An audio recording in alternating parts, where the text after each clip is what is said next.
नमस्कार बंधुगण जय जगन्नाथ। मु आज आपण मानक पाखक एमती जने पर्सनालिटी को विषय कहवाक आसी जहाँ कि सारा दुनिया जानी आदिबा आज से यह जगत नहांती तथापि मन रखिंट आग को भी मन रखे। हाँ आज्ञा मु कहवाक जाऊँगी आमर बॉलीवुड जगतर प्रसिद्ध गायक श्री मोहम्मद रफिक को विषय। श्री मोहम्मद रफिक डिसेम्बर 24, 1924 रे पंजाब रो अमृतसर से जन्म ग्रहण करथिले।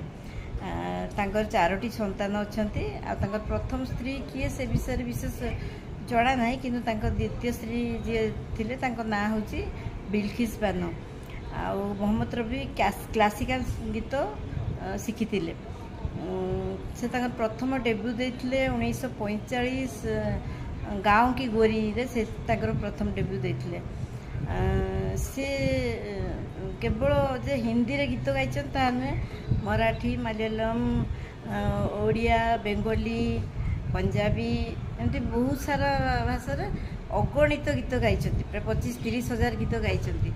आज से जी भी तांको स्थान नबाकू आसी किंतु तांको स्थान केही भी नहीं पार नांती कारण तांकर कंठ एते मधुर आज्ञा बहुत मधुर आउ से स्थान केही भी नहीं पारी ग्रहण कर पार नांती।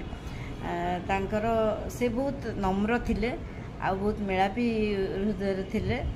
आउ मात्र 55 वर्ष बयस 1980 रे तांकर देहांत घटिथिला।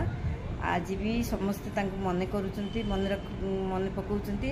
आउ तांकर गीत जतले आसे एबे भी नुआ गीत परि सुबु थाए।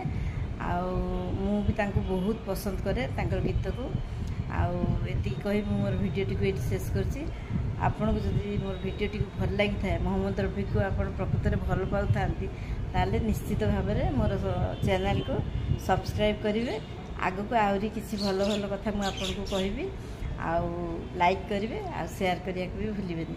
रहउछि नमस्कार। नमस्कार बंधुगण जय जगन्नाथ।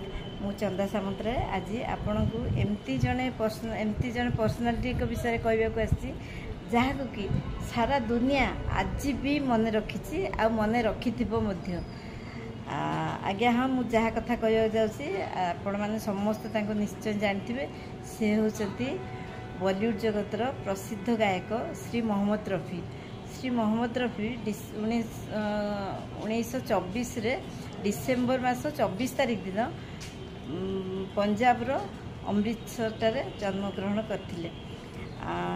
बिल्किस बानो थिले तांकर द्वितीय पत्नी। तांकर प्रथम पत्नी को विषय रे किसी सेमिति अवगत नाही। आ तांकर 4टी संतान थिले। तांकर उच्चता थिला 5 फुट 7 इंच।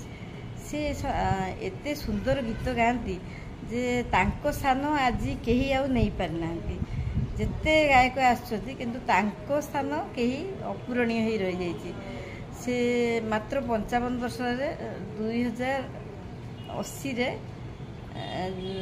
तांकर मृत्युवरण होइतला। बाई लीला संवरण करथिले।